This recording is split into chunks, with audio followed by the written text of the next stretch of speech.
Bismillahirrahmanirrahim. Alhamdulillahirabbil alamin. Wassalatu wassalamu ala sayyidina Muhammad wa ala alihi wa ashabihi ajma'in. Amma ba'd. Yang mulia saudara pengurusi Tuan Imam dan muslimin muslimat sekalian, alhamdulillah pada malam ini kita ditakdirkan bertemu di masjid yang mulia ini untuk membincangkan satu tajuk yang diberikan kepada saya supaya membincangkannya, ialah berkenaan dengan pemurnian sirah Sayyidina Umar Al-Khattab radhiyallahu anhu. Sebenarnya berkenaan dengan tajuk ini saya telah tulis banyak tahun dahulu,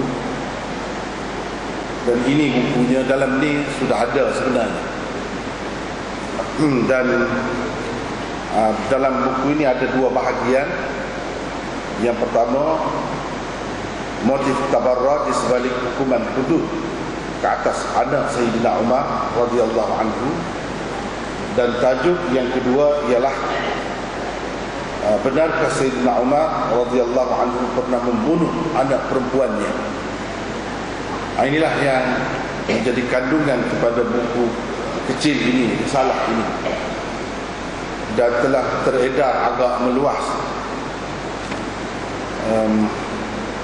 Oleh kerana pihak masjid meminta saya bincangkan tajuk yang kedua,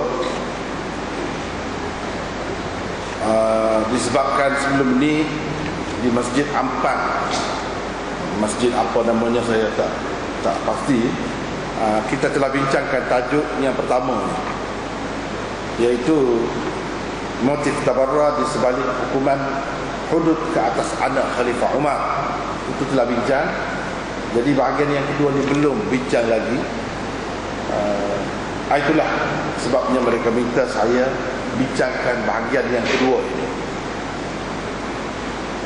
Sebenarnya terlebih dahulu, sebelum kita masuk membincangkan tentang tajuk ini, rasanya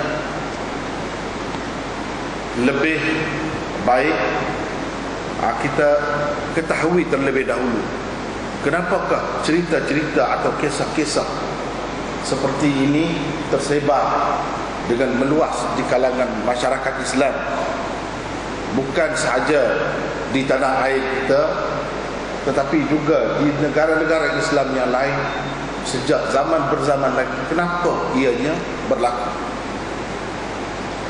Perlu kita ketahui bahawa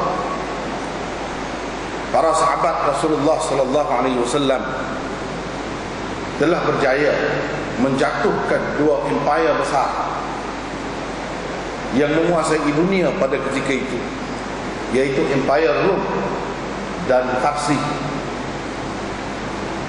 Dan ini berlaku di zaman pemerintahan Sayyidina Umar radhiyallahu anhu. Maka musuh-musuh Islam tidak mampu lagi untuk menghadapi orang-orang Islam yang dipimpin oleh para sahabat sekalian dengan menggunakan senjata. Apa yang dapat mereka lakukan ialah dengan menimbulkan bermacam-macam fitnah untuk menghuru harakan masyarakat Islam dan memporak-porandakan jemaah Islam. Dari situlah hari demi hari timbul kisah-kisah yang diada-adakan oleh musuh-musuh itu, termasuklah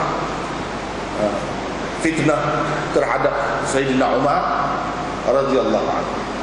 Dengan cara begini, mereka fikir mereka dapat melunturkan pengaruh Islam, melemahkan kekuatan Islam dengan cara begini. Dengan cara mereka mengada-adakan cerita dan disebarkan dengan meluas dalam masyarakat. Antara fitnah yang disebarkan berhubung dengan Sayyidina Umar ialah kononnya beliau telah menjalankan hukuman had ke atas anaknya yang dikenali sebagai Abu Sya'mah. Dalam buku ini bahagian yang pertama telah saya bincangkan tentangnya. Ini kisah ini boleh dikatakan umum dalam masyarakat, bukan sahaja disebarkan oleh orang biasa, tetapi imam-imam kadang-kadang kita dengar di atas mimbar menyebutkan kisah-kisah seperti ini. Sayyidina Umar menanam hidup-hidup anak perempuannya. Bukan asing cerita ini. Ustaz-ustaz yang mengajar di masjid-masjid, di madrasah-madrasah juga menyebutkan perkara yang sama. Seolah-olahnya ia adalah suatu fakta, suatu kebenaran, hakikat sejarah yang telah berlaku. Malangnya tanpa disedari, benda ini menjadi racun kepada pemikiran umat Islam dan mengeruhkan hati nurani mereka. Secara tidak sedar, mereka sebenarnya telah memfitnah salah seorang sahabat Rasulullah sallallahu alaihi wasallam, memburuk-burukkan, mengumpat mertua Rasulullah sallallahu alaihi wasallam, dan telah menjatuhkan maruah imej seorang khalifah agung umat Islam yang menjadi contoh sepanjang masa. Inilah yang berlaku kepada Sayyidina Umar khususnya, dan juga kepada para sahabat yang lain. Sebab itu kisah-kisah macam ni banyak sekali tersebar.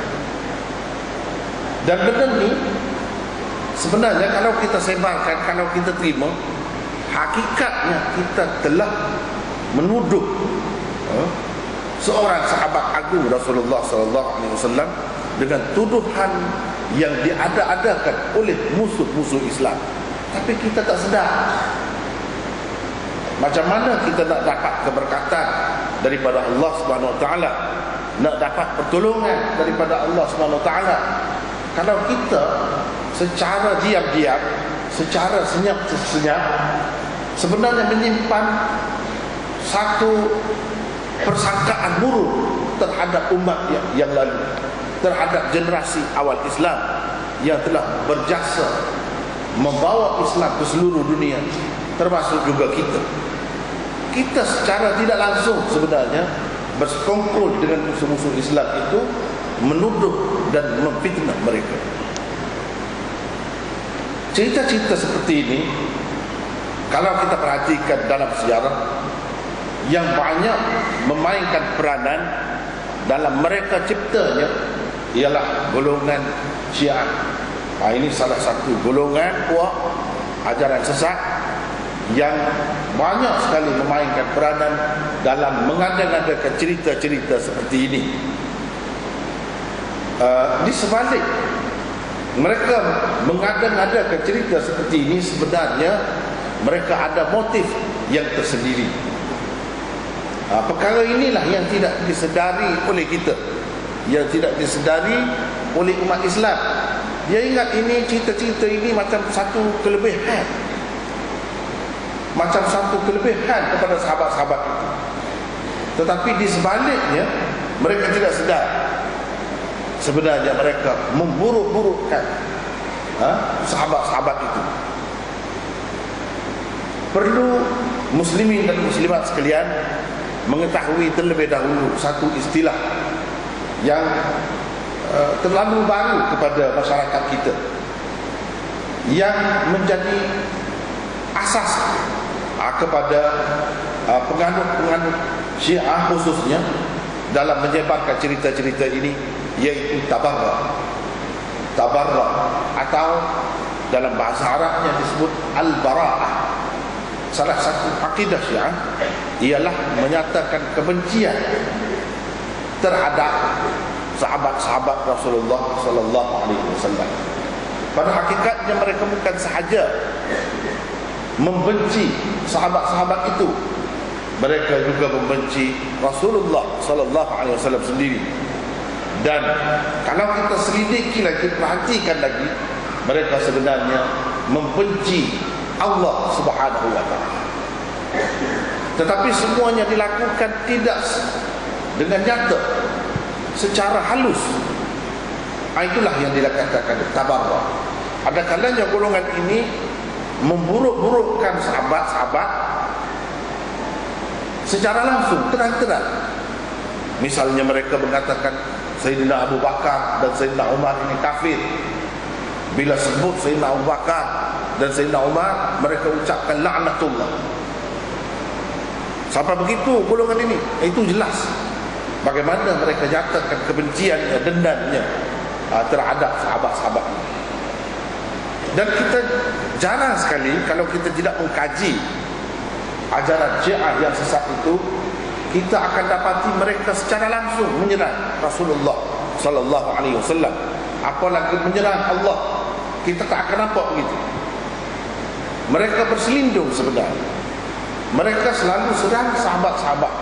Tetapi jika diteliti, jika diselidiki, pada hakikatnya mereka menyerang Rasulullah sallallahu alaihi wasallam dan Allah Subhanahu wa taala sendiri.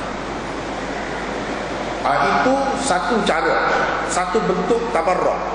Satu lagi bentuk tabarra ialah dengan mengada-ngadakan cerita yang zahirnya nampak elok, nampak bagus, baik, seolah-olah kita nampak sahabat itu bagus. Misalnya Sayyidina Umar menyebab anaknya Abu Syahmah, kononnya yang telah berzina sampai mati. Selalu ditunjuk kisah ini oleh pemimpin-pemimpin agama kita untuk menyatakan keadilan Umar, untuk menyatakan betapa Umar ini tegas dalam melaksanakan hukum Islam. Itu maksudnya. Mereka tidak sedar di sebalik kisah ini disebar sebenarnya ada motif tabarra, yaitu menyatakan kebencian dan dendam umat mereka terhadap Umar.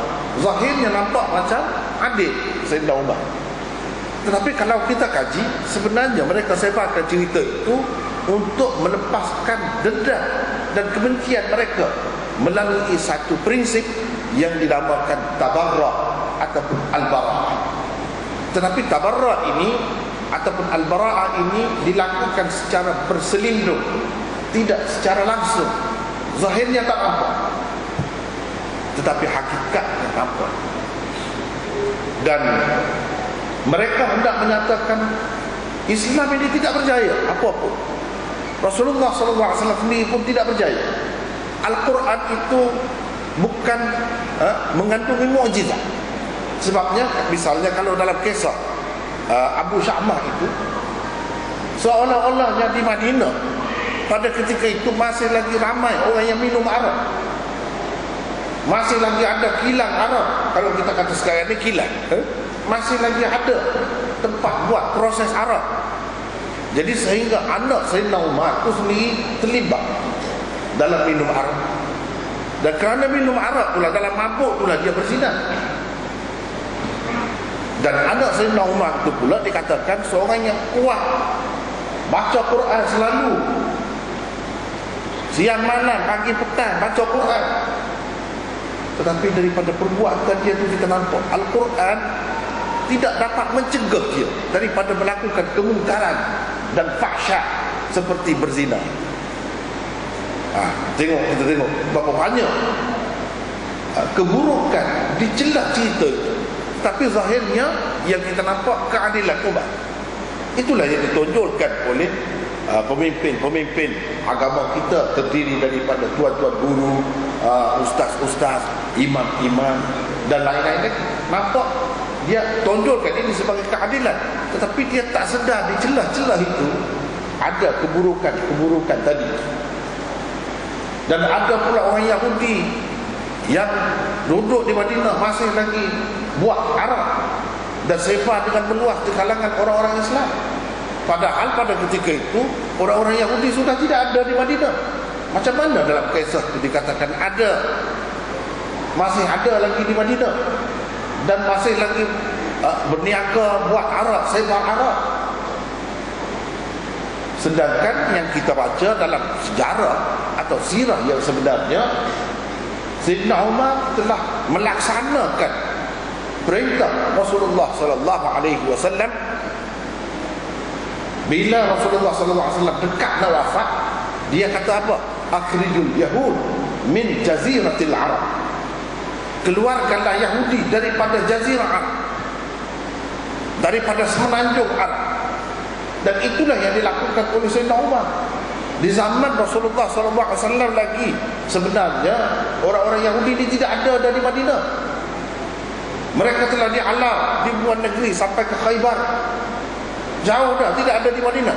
Tapi dalam kisah itu, kalau kita tengok, nampak mereka masih lagi duduk ada di Madinah dan jual Arab, edarkan Arab dengan bebas, sehingga anak Sayyidina Umar sendiri pun terjebak dalam Arab dan akhirnya bersinar. Itu kisah itu. Kemudian Sayyidina Umar terus menghukum anak dia tu tanpa soal selidik, tanpa membuat kajian dan penelitian terlebih dahulu. Tanya dulu, kalau anak dia kena bunuh, perempuan itu kenapa tak kena bunuh? Tak ada pula cerita yang kata bunuh juga perempuan itu. Ini kelemahan-kelemahan yang terdapat di dalam cerita itu. Untuk lebih jelas, hadirin dan hadirat sekalian boleh baca di dalam apa yang saya tulis ini. Itu saya kemukakan secara ringkas saja, sebagai satu contoh bagaimana mereka nak burukkan Sayyidina Umar dalam bentuk tabarra yang berselindung. Inilah yang dikatakan tabarra yang berselindung, sehingga apabila mereka bawa kisah-kisah ini kepada kita telan bulat-bulat. Kita tak sedar, tak perasan yang ini adalah satu fitnah terhadap umat. Sebaliknya kita nampak ini adalah satu contoh keadilan umat. Padahal ulama-ulama kita daripada dahulu lagi sudah pun bagi peringatan, sudah pun cerita tentang kisah ini. Cerita ini adalah suatu yang karut, suatu yang tidak benar. Ini adalah suatu yang maudhu'. Tetapi benda ini tidak meluas dalam masyarakat. Yang meluas ialah kisah-kisah tadi tersebar. Itu satu. Yang keduanya ialah kisah Sayyidina Umar menanam anak perempuannya hidup-hidup. Ini yang kedua. Ini pun selalu kita dengar. Banyak lagi kisah-kisah seumpama ini. Teruk Sayyidina Umar ini, dia minum arak dalam tengkorak manusia. Itu bekas minuman. Macam-macam lah cerita disebarkan tentang Sayyidina Umar. Padahal benda itu semuanya tidak berasas. Tetapi mengapa kita dapat terima? Sebab dia datang dalam bentuk tabarra yang halus, yang cukup licin. Iaitu dikatakan Sayyidina Umar melakukan semua ini bukan ketika dia Islam, ketika masih kafir lagi. Jadi sebagai orang kafir boleh dia lakukan apa saja. Kita pun terima senang hati. Masalahnya kalau kata ini dilakukan oleh Sayyidina Umar pada ketika dia bukan Islam, biar tentu cerita itu betul dulu, walaupun ketika bukan Islam. Tetapi golongan ini, musuh Islam ini, mereka cuba kemukakan cerita-cerita seperti ini untuk menyatakan bahawa orang yang keras hati macam ni, orang yang teruk macam ni, mungkinkah kehidupan dia berubah dalam masa yang sekejap? Sedangkan kejahatan itu sudah menjadi daging darah dia. Adakah mungkin dia cuba menimbulkan kemuskilan, keraguan di dalam hati kita? Dia nak kata tak mungkin. Kalau ada pun dia menerima Islam, itu ada kepentingannya sendiri. Sebab itu mengikut golongan Syiah, Sayyidina Abu Bakar dan Sayyidina Umar ni memeluk agama Islam bukan ikhlas, bukan kerana nak memperjuangkan Islam, tetapi dia sudah tahu kalau dia tetap dengan kekafiran, dia tidak akan dapat kuasa.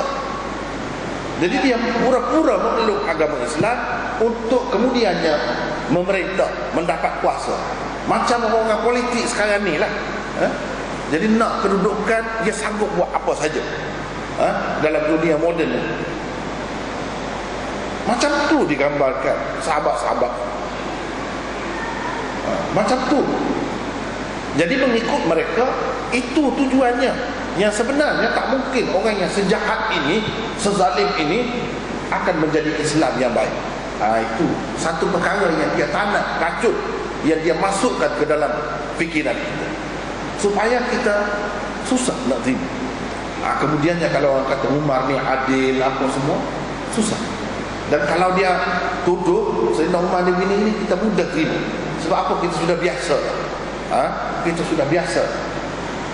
Otak kita ataupun jiwa kita sudah kebas. Dia sudah bagi ubat kebas kepada kita dahulu. Itu cara dia, maksud dia. Termasuklah yang diminta saya kemukakan pada malam ini, iaitu kisah yang kedua. Sayyidina Umar membunuh hidup-hidup anak perempuan. Kalau tuan-tuan ada ini, buku ini, boleh tengok pada muka surat 27. Sebab saya pun secara satu persatu tak ingat sepenuhnya. Benda ni lama dah sudah saya tulis. Jadi ada baiknya kalau kita tengok di sini, perpandukan di sini untuk perbincangan ini. Sebenarnya yang mendorong saya menulis artikel ini asalnya ialah saya tengok meluas sangat cerita ni, disebarkan dalam masyarakat. Imam-imam di atas mimbar sebut juga. Dalam majalah itu, majalah ini pun masuk juga. Dalam buku itu, buku ini pun ada juga. Ustaz-ustaz pun sebut juga. Sebab itu cuba tengok pada muka surat 27. Ada beberapa buah buku yang disebarkan dengan agak meluas dalam masyarakat, memuatkan kisah Sayyidina Umar radhiyallahu anhu, kononnya telah membunuh seorang anak perempuannya dengan menanamnya hidup-hidup. Benda ini tersebar dalam meluas. Jadi kita perlu ingat, bukan di tempat kita saja. Kadang-kadang orang kita ni dia ingat ini kita terjemah daripada buku Arab. Jadi buku Arab, pengarang Arab tu seolah-olahnya dia sudah teliti, dia sudah tapis betul-betul. Ini maklumat yang mesti betul. Padahalnya tidak begitu. Jangan kita ingat begitu. Berapa banyak benda-benda yang karut, benda-benda yang masih tak bersih, tak bertapis, datangnya daripada bahasa Arab juga. Misalnya satu buku ini, seperti buku 10 sahabat dijamin ahli syurga oleh Muhammad Ali Qutb. Ini yang sempat saya tengok. Yang tak tengok banyak lagi sebenarnya. Saudara-saudara sekalian yang membaca mungkin sudah menemuinya banyak, lebih daripada yang saya sebut ini. Ini yang saya tengok pada masa itu. Terbitkan Pustaka Nasional Singapura pada muka surat 50-51. Ia ada sebut kisah. Itu terjemahan daripada buku Arab. Itulah yang menyebabkan masyarakat kita betul-betul percaya yang benda ini memang berlaku. Sebab bukan tersebar di kalangan kita saja, di kalangan orang Arab pun begitu juga. Semuanya benda ini tersebar, disebarkan dan diterima oleh masyarakat tanpa kesedaran sebenarnya. Dan yang menjadi mangsa malangnya bukan orang biasa. Orang biasa ni terima saja. Yang mula-mula menyebarkan benda-benda ni ialah pengarang-pengarang itu, tokoh-tokoh agama itu. Tetapi malangnya mereka kurang teliti dalam perkara ini. Dan ini boleh berlaku, sebenarnya telah berlaku sekian lama, beribu tahun dah, 1000 tahun lebih dah telah berlaku keadaan seumpama ini. Jadi itulah perlunya kita kembali kepada sirah ataupun sejarah Rasulullah sallallahu alaihi wasallam yang sebenar, sejarah sahabat Rasulullah sallallahu alaihi wasallam yang bersih, yang betul-betul bertapis. Jangan kira ada saja dalam buku kita sebarkan terus. Sebab itu tidak bertanggungjawab. Berarti kita memfitnah seorang sahabat. Besar fitnah itu. Kita fitnah sama sendiri pun besar dah dosanya, apalagi kita fitnah sahabat. Terdapat juga 2 artikel yang disiarkan di dalam akhbar Harakah. Satunya disiarkan sebagai bahan bacaan untuk kanak-kanak di ruangan bestari. Saya tulis di sini, Harakah 18 Disember 1998. Ada benar. Dan satu lagi artikel hasil penyelidikan satu kumpulan yang memakai nama Ilham. Harakah 30 November 1998. Ini yang saya dapat kesan, yang saya tahu pada ketika tulis ini. Sebenarnya tersebar dengan lebih meluas lagi. Saya percaya muslimin dan muslimat yang hadir pada malam ini telah membaca, telah menemui cerita ini selain daripada rujukan yang saya beri. Saya percaya ini, sebab ia sangat meluas tersebar.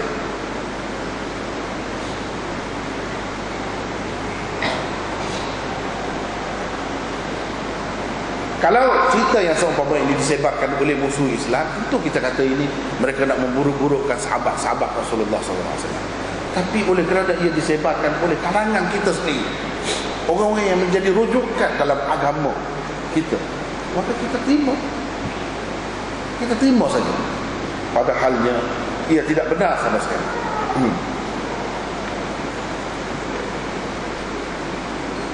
Bagi saya lah, dua perkara saja. Kalau kita orang ahli sunnah ni nak terima atau sebar benda macam ni, dua sebab.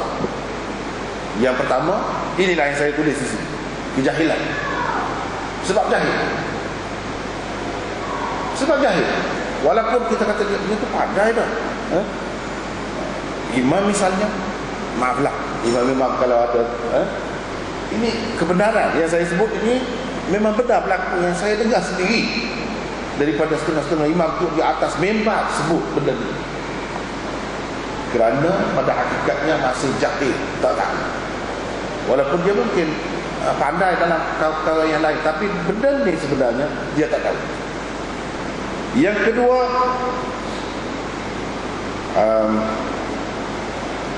kerana menganggap kisah ini berlaku sewaktu Sayyidina Umar belum Islam. Jadi apa salahnya benda ni kalau dilakukan oleh Umar, dia tidak Islam lagi. Jadi kita bermudah-mudah dengan alasan ini. Dengan adanya alasan ini kita mudah-mudah. Jadi boleh saja. Jadi kalau Sayyidina Umar ni begini-gini, boleh. Kalau kita kata Sayyidina Umar ni minum arak sebelum dia Islam, itu memang ada dalam riwayat yang sahih, kita terimalah. Terimalah. Tak kisah. Bukan kita tak terima, tapi itu betul, sekadar itu. Tapi kalau yang tak betul, yang tak benar, tak boleh dibawa. Tak boleh. Itu satu kesalahan besar.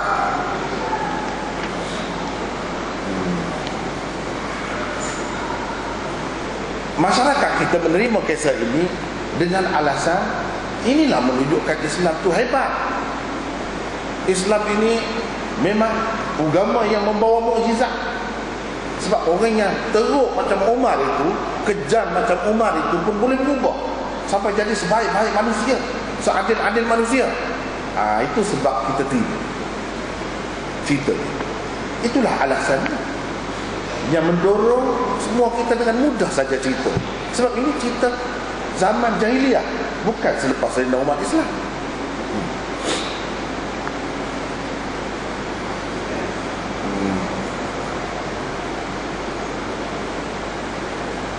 Kalau cerita seperti ini ada di dalam kitab-kitab yang muktabar, di dalam hadis-hadis, misalnya sahabat itu ada sebahagian besarnya minum arak, ada di dalam hadis yang sahih, kita terima.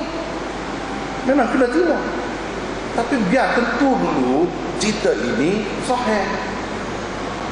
Biar tentu dulu, walaupun semasa jahiliyah. Sebab tidak semestinya apa yang tersebar itu, apa yang ada itu semuanya betul. Di dalam hadis kan ada tersebut, kafa bil mar'i kadiban an yuhadditha bi kulli ma sami'a. Cukuplah seseorang itu menjadi pendusta apabila ia menceritakan apa saja yang didengarnya. Jadi tidak semestinya yang kita dengar itu semuanya yang betul. Tidak semestinya yang orang cakap itu semuanya betul. Kalau kita mudah-mudah saja, walaupun berkenaan dengan zaman jahiliyah seseorang itu, kita cakap ikut suka, itu maknanya termasuk dalam pendusta. Dan pendusta atas nama Rasulullah, atas nama sahabat-sahabat Rasulullah ini besar, dosanya besar. Kalau orang biasa dipun dosanya besar, itu dipanggil buhtan. Buhtan, satu tuduhan palsu.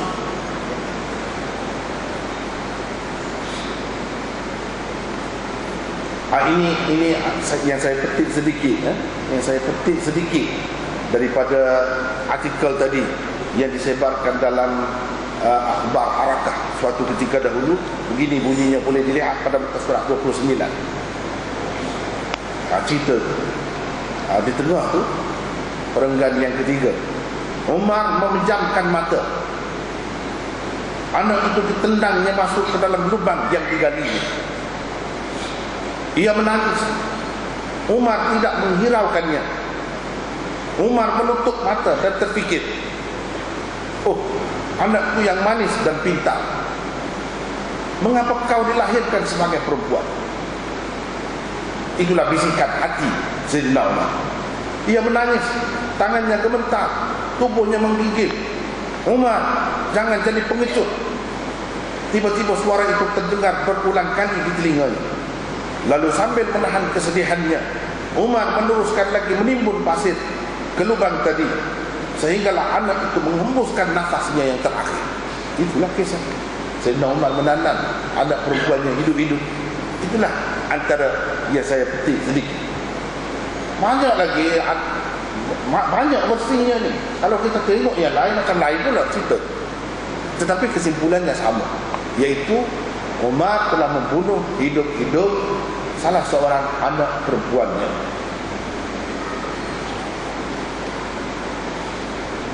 Sedangkan kalau kita perhatikan, ini yang saya kemukakan pada muka surat 29, nombor 1, antara alasan yang boleh dikemukakan bahawa cerita ini tak benar. Cerita ini tak benar dan tak semestinya kita terus menelannya, menerimanya. Cuba lihat, tidak ada satu pun riwayat yang boleh dipertanggungjawabkan untuk membuktikan seorang pun daripada kabilah Quraisy pernah menanam anak hidup-hidup, apatah lagi untuk membuktikan Sayyidina Umar radhiyallahu anhu membunuh anak perempuan sendiri. Kita perlu sedar, ramai di antara kita, masyarakat kita ni, dia ingat semua orang Arab jahiliah ni memang bunuh anak perempuan hidup-hidup. Adakah begitu? Jawabnya tidak semua. Bukan semua kabilah Arab, terutama kalau Quraisy. Tidak ada satu pun riwayat sahih yang menunjukkan mereka juga terlibat dalam pembunuhan anak-anak perempuan hidup-hidup. Tak ada. Apatah lagi kita nak kata Sayyidina Umar, lagi tidak ada riwayat. Bayang pun tak ada di dalam kitab-kitab hadis yang sahih, di dalam kitab-kitab sirah yang muktabar, tak ada. Tapi benda ni tersebar dengan meluas. Orang Quraisy tak ada terlibat. Bukan semua orang Arab terlibat. Yang disebut dalam Quran kata bunuh anak memang betul. Wa idzal mau'udatu su'ilat, itu berkenaan dengan anak perempuan ini ditanam hidup-hidup lah. Besok nanti di akhirat nanti anak perempuan yang ditanam hidup-hidup itu akan ditanya kenapa dia dibunuh. Tetapi perlu kita ketahui bahawa bukan semua kabilah Arab terlibat dalam pembunuhan anak-anak perempuan. Bukan. Quraisy tak termasuk. Yang kedua, coba tengok muka surat 30. Adat menanam anak perempuan hidup-hidup berlaku di kalangan setengah-setengah kabilah Bani Tamim dan Asad yang bimbangkan kepapaan menimpa mereka disebabkan anak-anak itu. Ini saja ada beberapa kalangan, bukan semua.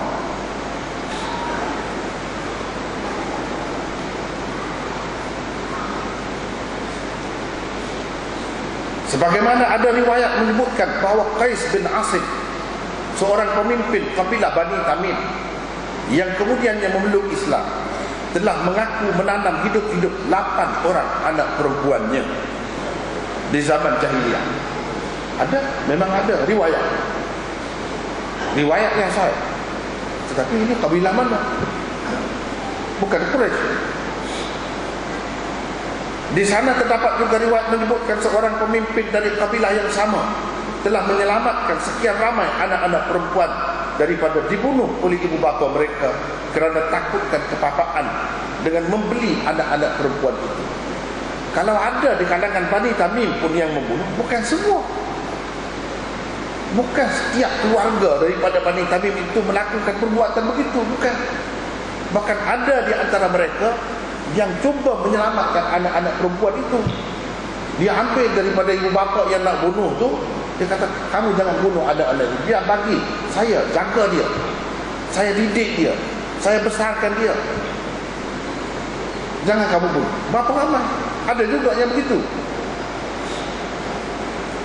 Di antara yang pemimpin yang menonjol dalam usaha membasmi adat keji ini ialah Sa'sa'ah bin Najiyah, datuk kepada Al-Farazdaq, seorang penyair yang terkenal, dan Zaid bin Amr bin Nufail.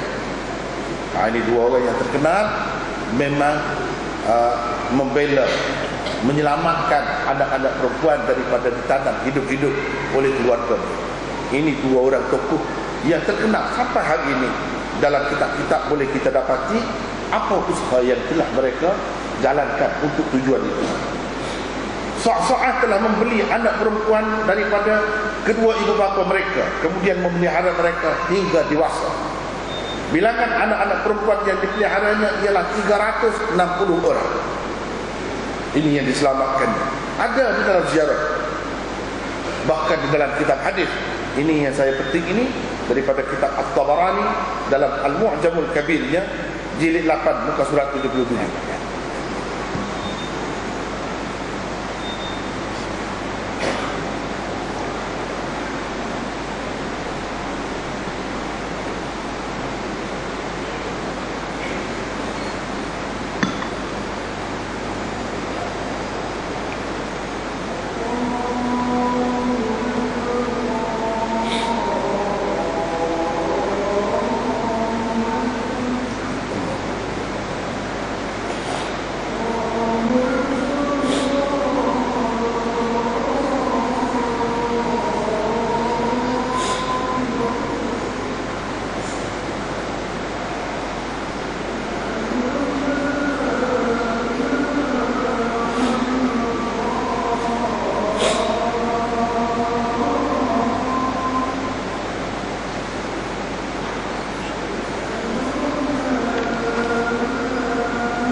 Ya, kita sambung lagi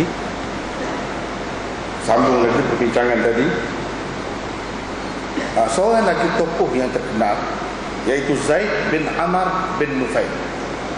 Ini salah seorang yang tidak terlibat pun, penduduk Mekah yang tidak terlibat dalam penyembahan berhala. Bahkan dia termasuk dalam orang yang anti terhadap penyembahan berhala. Dia cuba mencari saki-baki ajaran Nabi Ibrahim untuk diamalkannya sendiri dan keluarga.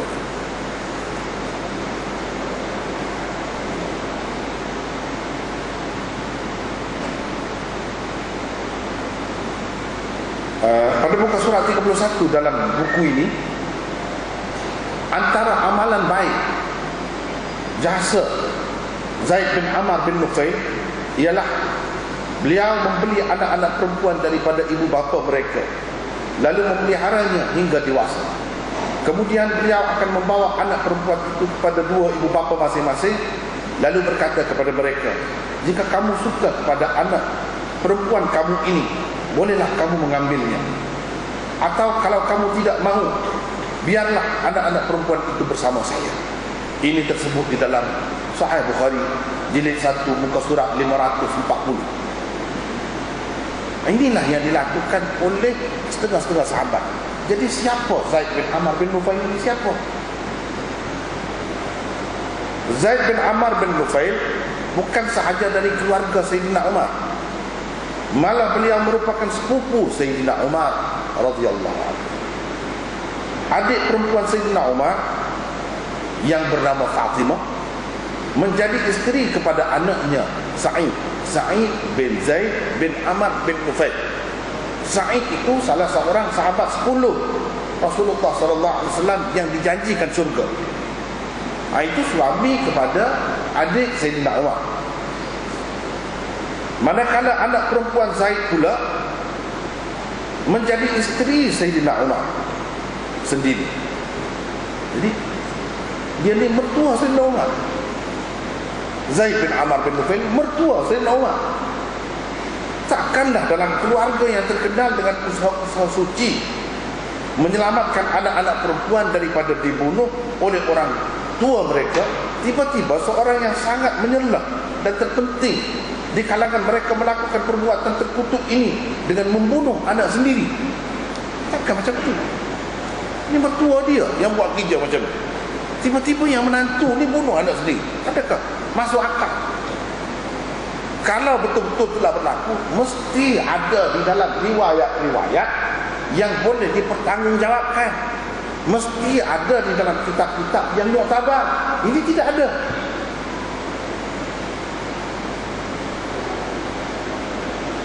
Ini alasan yang ketiga kenapa cerita ini tak betul, iaitu setelah Mekah dibuka, Rasulullah SAW berbaiat dengan perempuan-perempuan mukmin. Antara ucapan baginda ialah, kamu tidak lagi akan membunuh anak-anak kamu. Ini janji Rasulullah dengan perempuan mana-mana saja yang berbaiat dengan dia. Kamu tak akan lagi bunuh anak-anak perempuan kamu. Hindun dengan spontan menjawab. Hindun iaitu isteri kepada Abu Sufyan, ketua kafir Quraisy Mekah dahulunya, pada ketika itu sudah Islam. Kami memelihara mereka semasa kecil, apabila besar kamu pula yang membunuhnya. Kan orang kafir ini berperang dengan Rasulullah SAW. Kata dia, kita jaga baik-baik dia daripada kecil sampai besar, kemudian kamu yang bunuh. Itu yang berlaku di antara kita semasa Islam ni bertembur dengan orang kafir, semasa Abu Sufyan belum lagi memeluk agama Islam dengan isterinya Hindun. Itu kata dia. Maknanya mereka tak ada terlibat dalam pembunuhan anak-anak. Peristiwa tersebut dicatatkan di dalam kitab-kitab hadis dan kitab-kitab sirah dengan jelas dan terperinci. Kata-kata Hindun ini menunjukkan mereka tak ada terlibat. Kemudian cuba lihat pula riwayat Muslim yang juga membuktikan bahawa Quraisy tidak terlibat dalam pembunuhan anak-anak perempuan, yaitu sabda baginda sallallahu alaihi wasallam yang bermaksud, sebaik-baik perempuan Arab ialah perempuan Quraisy. Mereka sangat penyayang terhadap anak-anak yatim sewaktu kecilnya. Mereka amat menjaga kedudukan dan harta benda suami. Ini gambaran Nabi SAW terhadap orang-orang Quraisy. Orang-orang Quraisy ini sangat penyayang kepada anak-anak. Dia tak ada sebut Kalau orang Quraisy ni terlibat dalam pembunuhan anak-anak perempuan, penyayang apa macam tu? Takkan penyayang kepada anak lelaki saja. Terus ramai mana yang ada perempuan di kalangan mereka tu? Ada yang jadi kakak, ada yang jadi ibu, ada yang jadi makcik, semua itu dari mana? Nabi SAW puji perempuan Quraisy kerana penyayang terhadap anak-anak. Ini termasuk anak-anak lelaki dan perempuan. Kita tak boleh kata mereka penyayang terhadap anak-anak lelaki saja, kecuali kalau ada dalil. Kalau tidak, kita akan kata semua. Sebab anak-anak yatim itu boleh termasuk lelaki dan perempuan juga, bukan hanya lelaki. Ini ada di dalam Sahih Muslim dan lain-lain. Apa artinya Rasulullah SAW memuji orang-orang Quraisy ini sebegitu rupa, sedangkan mereka juga terlibat dalam pembunuhan anak-anak? Apa artinya? Jadi pujian itu palsu lah. Kalau mereka ni sama seperti golongan yang lain juga. Kemudian sewaktu Nabi SAW diutuskan menjadi Nabi ketika berumur 40 tahun, Sayyidina Umar ketika itu berapa umur? Berapa umurnya? 27 tahun ketika itu.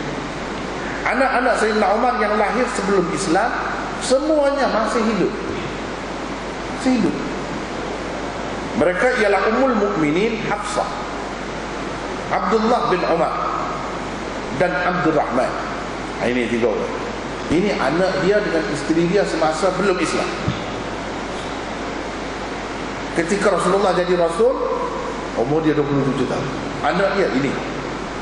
Siapa di antara mereka ni yang dibunuh? Hafsah. Ini lahir semasa jahiliah ni, semasa belum Islam. Kenapa Hafsah tidak dibunuh?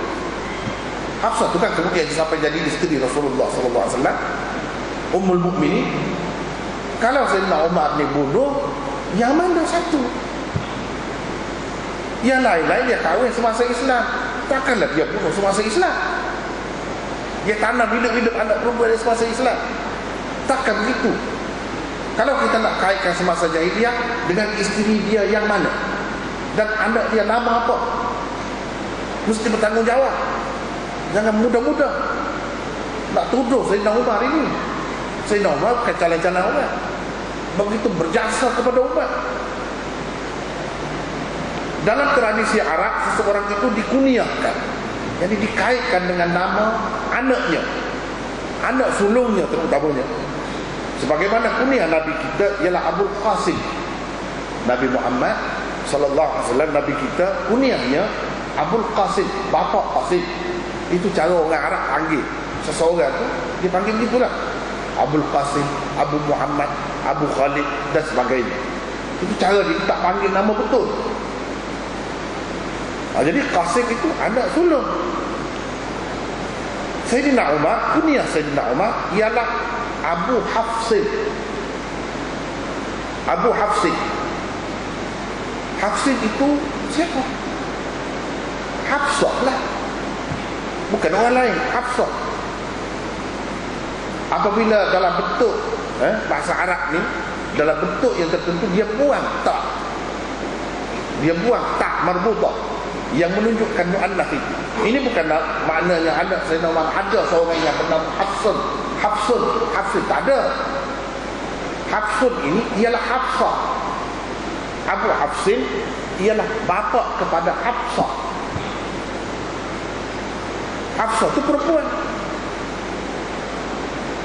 Baik, kalau kita kata mana boleh ini lelaki Hafsin bukan Hafsah, tandalah kita menunjukkan kita tak tahu bahasa Arab. Kalau kita belajar sastra Arab, di dalam Sab'ul Mu'allaqah misalnya, Imru'ul Qais berkata, penyair agung Arab yang mana syair dia digantung dekat Abah pasal terpilih nombor 1. Apa dia kata? Afaqimu mahlan ba'da hadha at-tadalluli wa in kunti qad azma'ti sarmi fa ajmili. Itu katanya. Afaqimu mahlan, nama kekasihnya Fatimah. Fatimu dia sebut, dia tak sebut Fatimah. Ini menunjukkan orang Arab dalam penggunaannya di tempat-tempat tertentu dia buat. Tak. Setengah-setengah orang dia tak faham. Dia kata ini Hafsin ini apa maknanya? Lelaki, bukan perempuan. Jadi kunyah Sayyidina Umar ini kunyah pada anaknya, dia lelaki. Mana ada nama anak Sayyidina Umar Hafsin? Ada yang mentakwil, dia kata Hafsin itu makna dia singa atau harimau. Sebab Sayyidina Umar ini berani sangat orangnya, jadi bapak singa. Siapa yang kata begitu? Hafsin ini anak dia, perempuan itu. Maknanya Sayyidina Umar tak malu nak kaitkan diri dia dengan anak perempuan. Kalau seorang tu benci kepada anak perempuan, boleh tanam hidup-hidup dia tak akan kaitkan nama anak perempuan dia dengan dia. Itu caranya. Tetapi setengah-setengah orang yang tak faham, dia cuba takwil macam tak gila. Dia tak tengok dalam syair itu. Afatimu mahlan ba'd hadha tadalluli wa in kunti qad azma'ti sarmi fa ajmili. Di situ juga penyair buangkan tak. Fatimu maknanya Fatimah, bukan Fatimu itu lelaki. Sebab orang lelaki bercinta berkasih dengan seorang perempuan, bukan sama lelaki. Itu kata dia kepada kekasih dia, wahai Fatimah, janganlah terlalu manja dengan saya. Kalau kamu memang bermaksud nak membunuh saya, bunuhlah dengan baik, kata dia. Itu maksud dia secara borong, secara kasar. Jadi dia panggil Fatimu kepada kekasih dia yang bernama Fatimah itu. Buang tak sama juga di sini. Itu mengikut kaedahnya, tak jadi masalah. Jadi ini yang lahir semasa jahiliyah. Kalau Sayyidina Umar bunuh dia, macam mana dia nak ada sampai tua, sampai berkahwin dengan Rasulullah SAW jadi ummul mukminin? Jadi kalau bukan dia yang dibunuh, siapa? Yang nama apa? Kalau Sayyidina Umar betul-betul benci kepada orang perempuan, kanak-kanak perempuan, dia bunuh. Kenapa dia kaitkan diri dia dengan Hafsah? Ini menunjukkan dia bangga walaupun anak dia itu perempuan. Sebab ini anak sulungnya. Dengan sebab itu nama anak sulung itu dikaitkan dengan dirinya, sehingga beliau dipanggil Abu Hafsin. Perlu juga diperhatikan bahawa di sepanjang hayatnya, berapa ramai ke isteri Sayyidina Umar dan juga hamba sahayanya, di samping anak-anak beliau dengan mereka itu. Kita kena kaji tengok isteri dia ada berapa orang.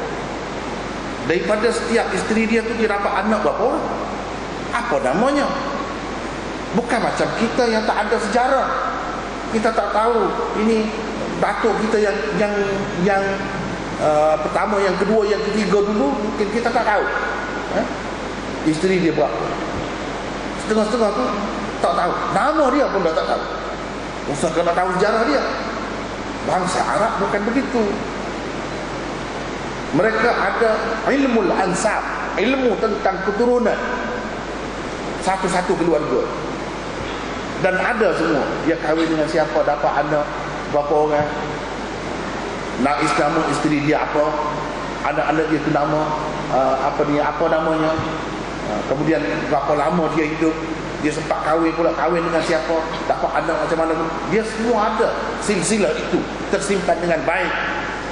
Dan di dalam ilmu ansab itu, kalau kita perhati, misalnya Nasabul Quraisy, Ansabul Ashraf dan lain-lain, buku-buku ini semua mengumpulkan sejarah sahabat-sahabat, keturunan mereka diceritakan satu persatu. Tak boleh tipu, sebab kita ada rujukan. Kalau nak tipu tentang orang lain, boleh, mungkin bangsa lain yang cetak kisah tentang keturunan dia. Ini ada berapa banyak buku, bukan sebuah dua. Kerana sejarah menyimpan semua maklumat isteri-isteri dan anak-anak Sayyidina Umar, Imam Ibnul Jauzi dan lain-lain telah menyenaraikan isteri-isteri Sayyidina Umar dan anak-anaknya serta hamba sahayanya. Beliau menulis Sayyidina Umar mempunyai beberapa ramai isteri dan beberapa mendapat ramai anak. Cuba tengok muka surat 33. Isteri beliau ialah Disebut di sini sampai beberapa orang. Zainab binti Maz'un yang pertama. Zainab ialah saudara perempuan Uthman bin Maz'un yang terbilang di antara orang yang memeluk Islam di peringkat awal. Juga merupakan saudara susuan Nabi SAW. Uthman bin Maz'un ini saudara susuan Nabi kita Muhammad SAW. Dengan Zainab ini Sayyidina Umar telah mendapat 3 orang anak, yaitu Hafsah, Abdullah dan Abdurrahman. Inilah isteri dia semasa jahiliyah. 3 orang. Isteri yang kedua namanya Atikah binti Zaid bin Amr bin Nufail. Ini isteri yang kedua bagi Sayyidina Umar. Tadi kita sebut Zaid bin Amr bin Nufail, seorang yang sangat berjasa, seorang yang sangat bersimpati dengan kadang-kadang perempuan. Dia beli dan jaga sampai besar. Kemudian bila besar, dia tanya ibu bapa, nak balik ada? Kalau nak ambil, kalau tidak biar dengan saya akan kahwinkan dia dan akan jaga dia sampai bila-bila. Artinya Sayyidina Umar adalah menantu kepada Zaid bin Amr bin Nufail. Cuba tengok, Atikah binti Zaid, ini isteri yang kedua. Atikah binti Zaid bin Amr bin Nufail tadi, dengannya beliau mendapat seorang anak lelaki bernama Iyad. Yang ketiga, isteri yang ketiga ialah Jamilah binti Thabit bin Aflah. Dengannya beliau mendapat seorang anak lelaki bernama Asim. Yang keempat, Ummul Hakam binti Al-Harith bin Hisham. Dengannya beliau mendapat anak perempuan bernama Fatimah. Ini semua selepas Islam. Selepas Islam. Tak boleh kita nak kait lagi Sayyidina Umar bunuh anak dia yang ini. Tak boleh. Kalau kata juga, mana tahu setelah Islam pun masih lagi mengamalkan amalan jahiliyah yang tidak diamalkan oleh keluarganya pun tak. Ini seorang yang pelik gajit macam tu tadi. Yang kelima, Ummu Kulthum binti Jarwan bin Malik. Dengannya beliau mendapat 2 orang anak bernama Ubaidullah dan Zaid al-Akbar. Yang keenam, Ummu Kulthum binti Ali bin Abi Talib. Artinya Sayyidina Ali bin Abi Talib, khalifah yang keempat itu, mertua Sayyidina Umar juga. Mertua Sayyidina Umar juga. Ini anak Sayyidina Ali dengan Fatimah, anak Rasulullah sallallahu alaihi wasallam. Artinya Sayyidina Umar ini berkahwin dengan cucu Rasulullah sallallahu alaihi wasallam, namanya Ummu Kulthum. Dengannya beliau mendapat 2 orang anak bernama Zaid al-Asghar dan Ruqayyah, yang orang kita kadang-kadang dia sebut Ruqyah. Ruqayyah inilah Ruqayyah yang sebenarnya Ruqayyah. Yang ketujuh, daripada hamba sahayanya yang bernama Fukayyah dan Luhayyah. Juga Sayyidina Umar telah mendapat anak. Dengan Fukayyah dia mendapat anak perempuan bernama Zainab, dan Luhayyah beliau mendapat anak bernama Abdurrahman Al-Awsat dan Abdurrahman Al-Asghar. Ini isteri-isteri dan hamba sahaya Sayyidina Umar. Isterinya ada 6 dalam satu masa, Pak? Tentunya tidak, kan? Sebab dalam satu masa orang Islam kita ni, umat Muhammad ini paling ramai pun 4 orang. Jadi kenapa 6? Ada yang mati di celah-celah itu, ada yang berpisah, bercerai. Maka dia gantikan dengan isteri yang lain. Sebab kebiasaan orang-orang Arab pada masa itu, sahabat-sahabat Rasulullah sallallahu alaihi wasallam, dia kahwin ramai. Kalau 4 sampai 4 kahwin, itu umumnya. Bukan sedikit, bukan seorang 2. Sehingga boleh dikatakan hampir tidak ada sahabat yang tidak bermasalah, tidak berpoligami, tidak ramai isteri. Termasuk Sayyidina Umar sendiri. Itu tak mengambil kira hamba saya. Hamba saya yang ramai. Ini hamba saya yang dia dapat anak pun ada semua. Jadi kesimpulannya, anak Sayyidina Umar adalah seperti berikut. Lelaki Ini pada muka surat 34. Abdullah. Yang kedua Abdurrahman Al-Akbar. Yang ketiga Abdurrahman Al-Awsat. Yang keempat Abdurrahman Al-Asghar. Yang kelima Zaid Al-Akbar. Yang keenam Zaid Al-Asghar. Yang ketujuh Ubaidullah. Yang ke-8 Asim. Yang ke-9 Iyad. Ini anak lelaki. Anak perempuan Sayyidina Umar pula, ini saudara ini. Yang pertama Hafsah. Yang kedua Ruqayyah. Yang ketiga Fatimah. Yang keempat Zainab. 4 orang. 4 orang anak dia perempuan. Jadi kita tak tahu yang mana satu daripada 4 orang ni yang dia telah bunuh semasa kecil. Yang dia dapat semasa jahiliah Hafsah saja. Hafsah tak mati, hidup sampai kahwin dengan Rasulullah SAW. Yang lain-lain ini dia kahwin dan dapat anak selepas Islam. Adakah Sayyidina Umar membunuh anak dia setelah dia Islam? Tanam hidup-hidup anak dia. Kalau dia telah buat begitu, yang mana satu? Ini 4 orang, yang mana satu? Sebab itulah dalam cerita-cerita tadi dia tak sebut nama. Dia takut. Kalau dia sebut nama nanti orang boleh kesal. Baik kalau tak sebut nama orang katanya dengan isterinya yang mana. Tapi malangnya budaya bertanya, budaya yang mengkritik macam tu tidak ada dalam masyarakat kita. Jarang sekali. Kita hanya tahu terima saja. Apa yang orang hidangkan kita makan saja. Tak kira benda tu racun ke atau memang sesuatu yang berguna sebagai makanan untuk kita. Ini malangnya yang berlaku dalam masyarakat kita. Tapi kalau kita kaji, tengok, cuba kita tanya soalan-soalan tadi, kemukakan soalan tadi, tak jawab. Kenapa tak sebut nama? Cuba sebut. Anda dengan isteri yang mana? Kalau isteri semasa jahiliyah, Zainab binti Mas'ud, seorang itu saja. Anaknya Hafsah. Itu tidak kena bunuh. Kalau ada lagi adik-adik dia lain, kena bunuh. Kenapa Hafsah tak bunuh?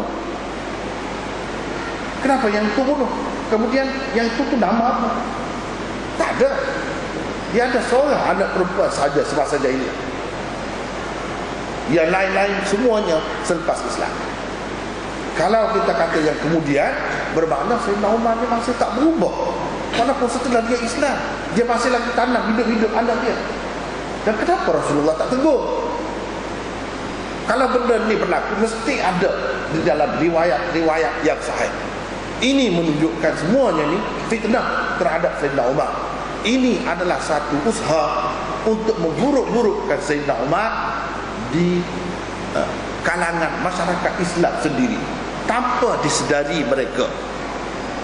Tanpa disedari, saya percaya kalau sedar tak akan sebar benda macam ni. Dan saya harapkan selepas ini jangan lagi lah bawa cerita-cerita ini. Kena rasa bersalah. Bersalah pun tak bertanggungjawab tu. Kalau sebut cerita ni, kebanyakan kita tengok cerita, dia buat cerita, mana puncanya? Kita nak cerita hadis ini. Ini dalam Bukhari, dalam kitab ni, biar tentu ada. Ini cerita ni mari mana punca? Tak dapat sebut. Ini menunjukkan ia adalah sesuatu yang tidak dapat dipertanggungjawabkan.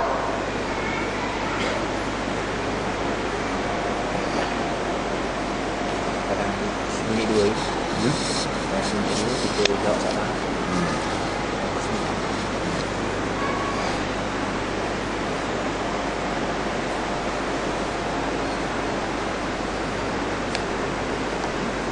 Kemudian ada dalam salah satu cerita tadi disebutkan Sayyidina Umar ni dia tak tahu anak dia yang dia nak bunuh tu lelaki ke perempuan. Setelah berumur 4-5 tahun baru dia tahu yang anak dia tu perempuan. Barulah dia fikir nak bunuh. Adakah patut macam tu? Cuba kita fikir. Sayyidina Umar ni orang macam mana? Langsung tidak ada sifat penyayang, prihatin, ambil berat terhadap anak. Langsung tak. Sampai 4 tahun tak tahu. Setelah 4 tahun tu barulah dia sedar. Kalau tidak dah lama dah dia bunuh. Seseorangnya begitulah. Tapi kadang-kadang bila kita sebarkan cerita ni, kita tak fikir tu benda tu. Sebenarnya tak fikir kita orang ahli sunnah ni, saya percaya tidak ada maksud dan niat yang jahat terhadap Sayyidina Umar. Tentu sekali tidak ada begitu. Tapi kita telah menjadi mangsa sebenarnya kepada musuh-musuh Islam yang memang telah merancang untuk memburuk-burukkan, memusnahkan imej baik generasi awal Islam. Paling-paling yang ada lah dalam kitab-kitab yang ada, ini satu kisah pada muka surat 35 saya sebut, ada tersebut di dalam kitab Sunan Darimi. Di dalam sunannya begini bunyi. Riwayat itu menyebutkan bahawa ada seorang lelaki menghadap Rasulullah sallallahu alaihi wasallam. Lalu dia berkata, "Wahai Rasulullah, kami dahulu orang-orang jahiliyah. Kami menyembah berhala dan membunuh anak-anak. Saya pernah mempunyai seorang anak perempuan. Bila saya memanggilnya, dia berlari-lari datang kepada saya dan sangat ceria. Pada suatu hari saya memanggilnya, dia terus mengikuti saya. Berdekatan dengan tempat itu ada satu telaga. Saya memegang tangannya dan menolaknya masuk ke dalam telaga.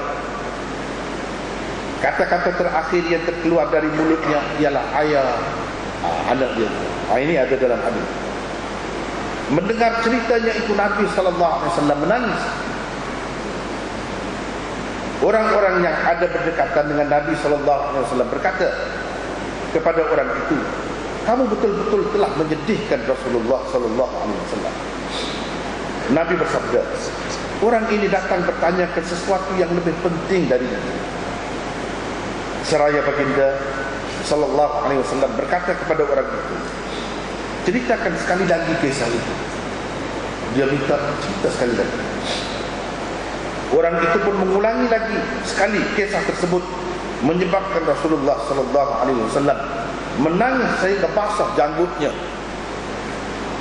Kemudian Nabi sallallahu alaihi wasallam bersabda, "Perkara-perkara yang telah dilakukan oleh mereka di zaman jahiliyah telah dihapuskan oleh Allah Subhanahu wa taala dengan masuknya mereka ke dalam Islam."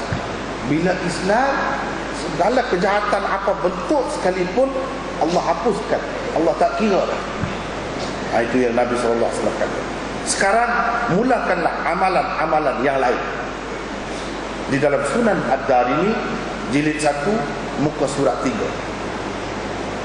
Ini adalah satu kisah dari seorang yang tidak diketahui siapa sebenarnya. Tak jelas, tak ada sebut nama siapa. Tak ada sebut nama. Apa namanya? Tak ada. Mungkin orang-orang yang mempunyai maksud jahat telah mengaitkan cerita ini dengan Sayyidina Umar. Jadi ada cerita dia nak kaitkan dengan siapa? Dia cuba kaitkan dengan Sayyidina Umar. Mungkinlah ini asasnya, dia dijadikan asas itu. Yang lain-lain tak ada dalam kitab.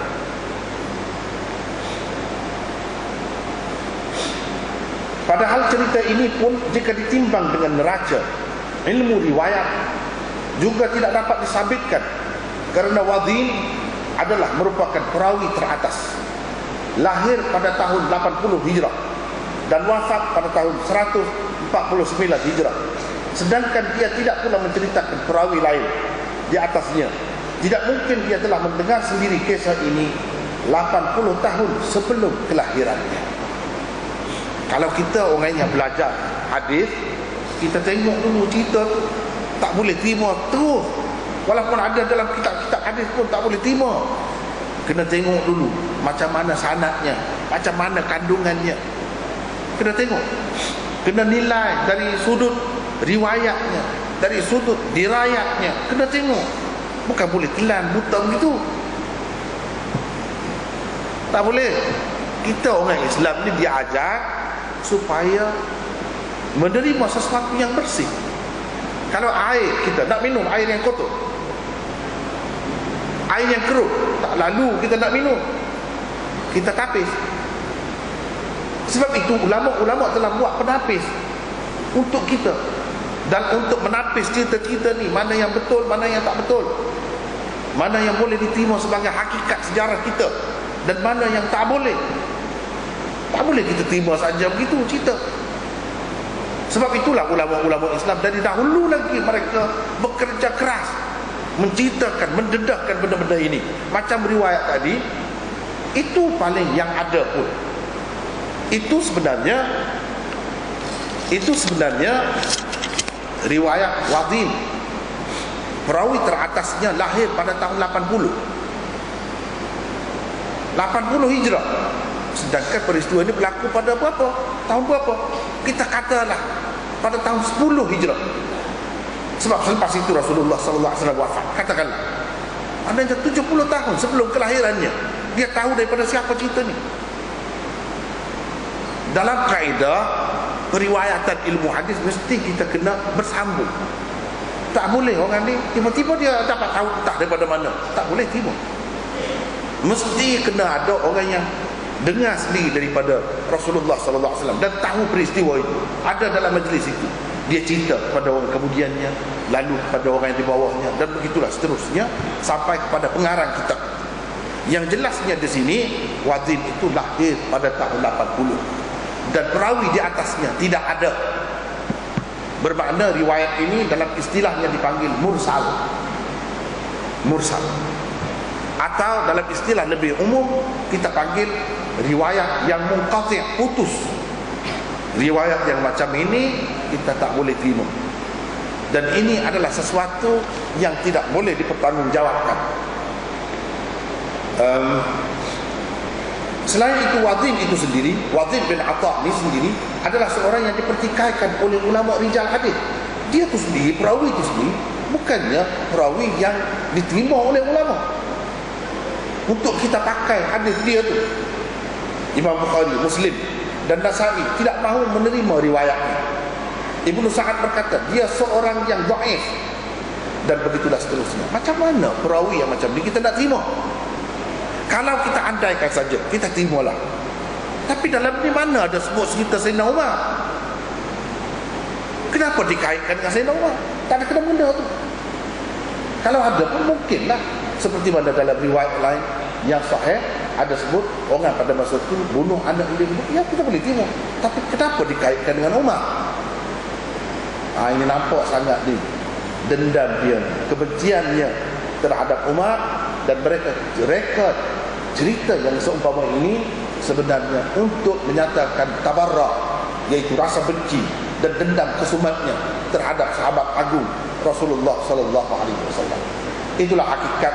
Oleh kerana masa tak mengizinkan kita lagi, jadi rasanya setakat itulah perbincangannya, dan itu pun sebenarnya sudah mencukupi untuk kita menolak cerita palsu tadi.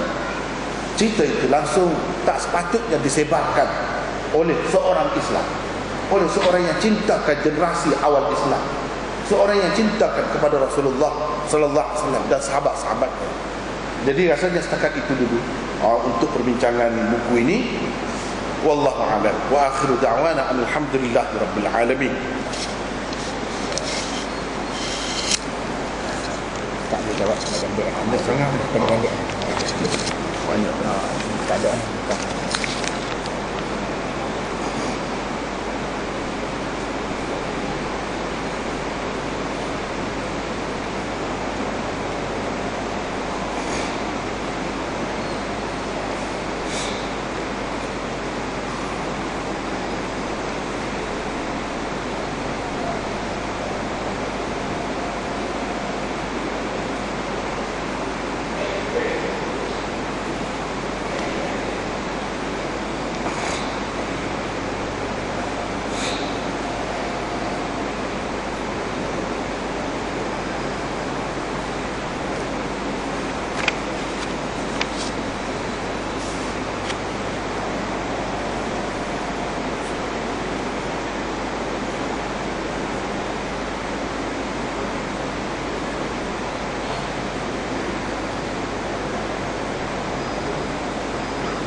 Alhamdulillah kita ada beberapa soalan di sini.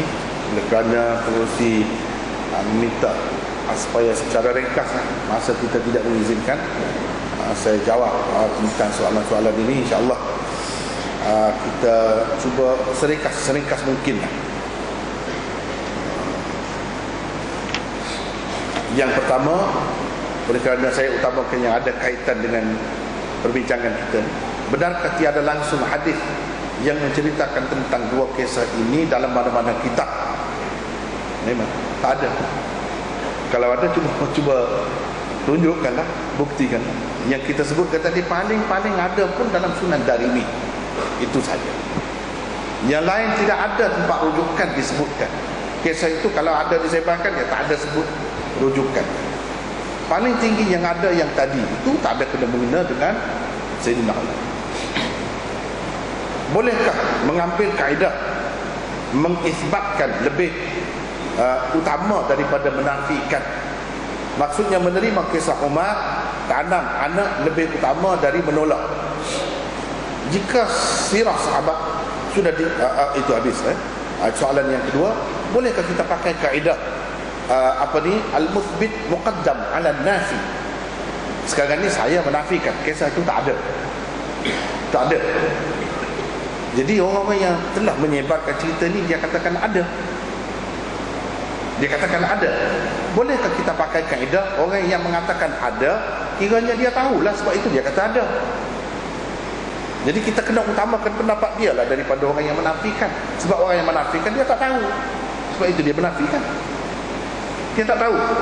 Bolehkah kita pakai kaedah ini? Tak boleh. Kaedah ini kalau sama-sama kuat.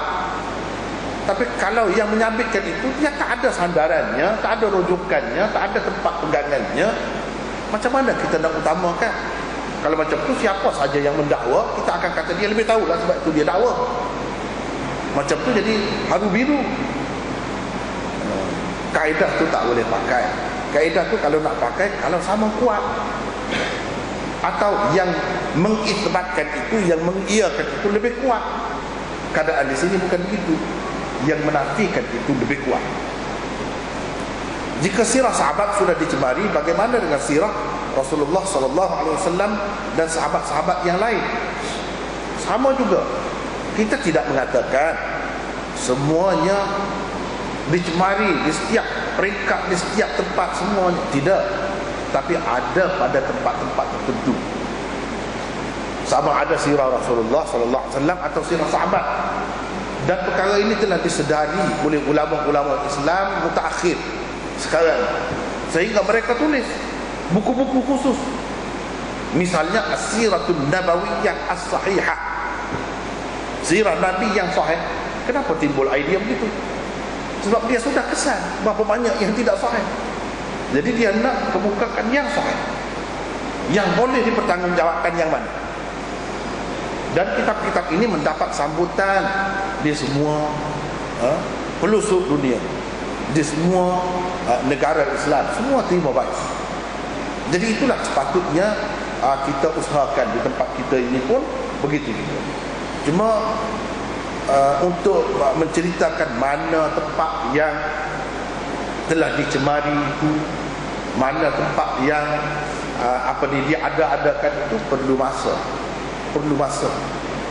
Tidak memadai dengan satu malam macam ni dalam masa yang terhad.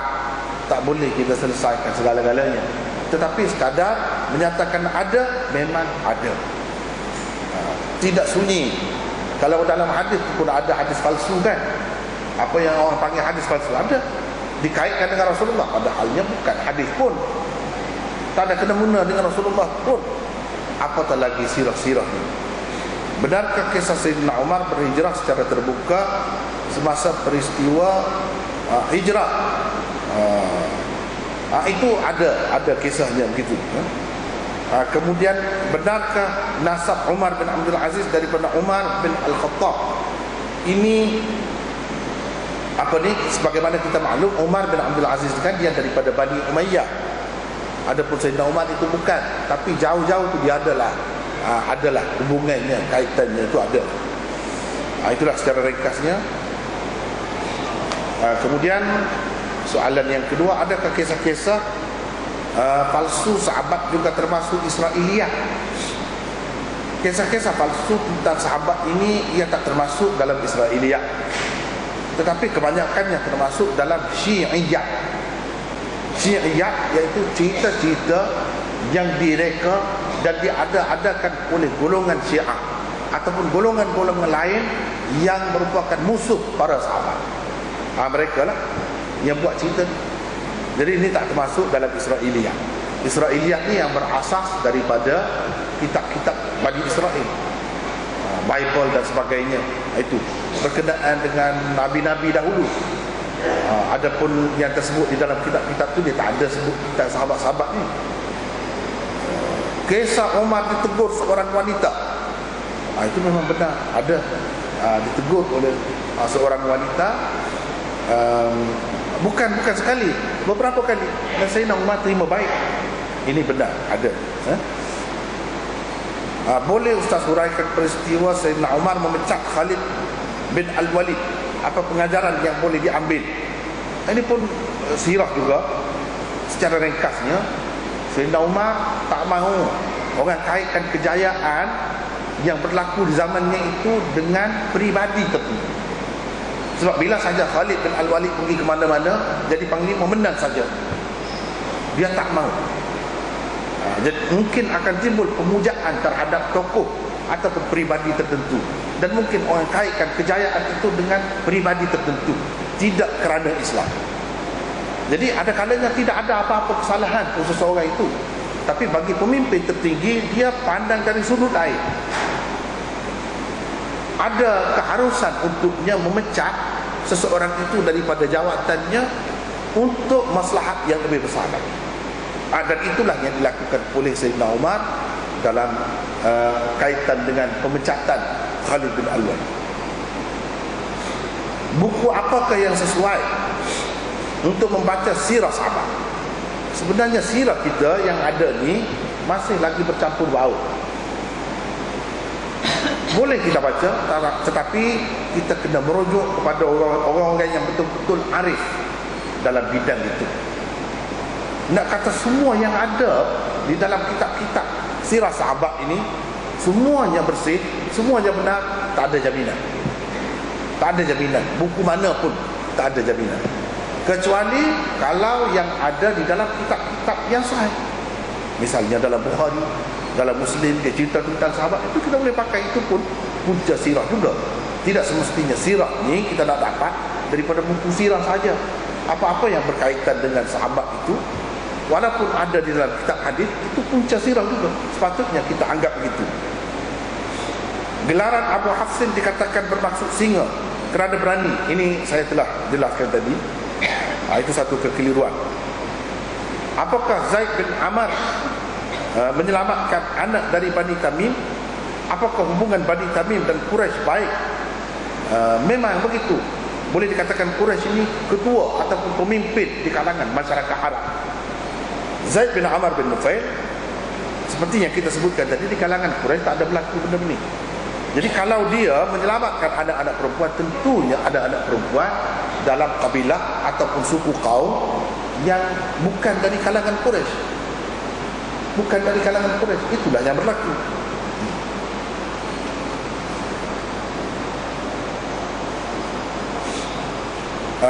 Ini soalan yang ketiga. Adakah kisah Nabi Muhammad SAW menceraikan isterinya adalah sahih? Bolehkah Maulana ceritakan secara ringkas? Ada riwayat yang zahirnya menampakkan dia telah menceraikan isterinya, tetapi bagi saya yang lebih sahihnya tidak ada, kecuali kalau isteri yang memang tidak menghendakinya, seperti dalam Bukhari, Ibnatul Jaun misalnya. Ibnatul Jaun namanya Umaymah, itu memang Rasulullah SAW ceraikan. Itu ada. Tapi yang isteri Rasulullah SAW sempat gauli, yang hidup bersamanya, kita kata dalam istilah yang lebih tepatnya, yang sempat Rasulullah SAW dukhul dengannya ataupun mengadakan hubungan suami isteri dengannya, itu tak ada. Adapun Ibnatul Jaun macam Umaymah itu dia tak sempat. Dia minta perlindungan. Aku berlindung kepada Allah daripadamu. Itu dalam Bukhari disebut. Nabi SAW kata, Uthti bima'adin. Kamu telah berlindung dengan tempat perlindungan yang sebenarnya. Kalau macam itu, kamu baliklah kepada ahli keluarga kamu. Baliklah. Itu isyarat kepada cerai Rasulullah SAW. Jadi isteri-isteri yang macam ni, yang tak sempat digauli memang ada. Tapi yang digauli, yang termasuk dalam ummahatul mukminin, itu tidak ada. Itulah secara ringkas. Rasanya itulah dulu soalan sekadar itu. Allah.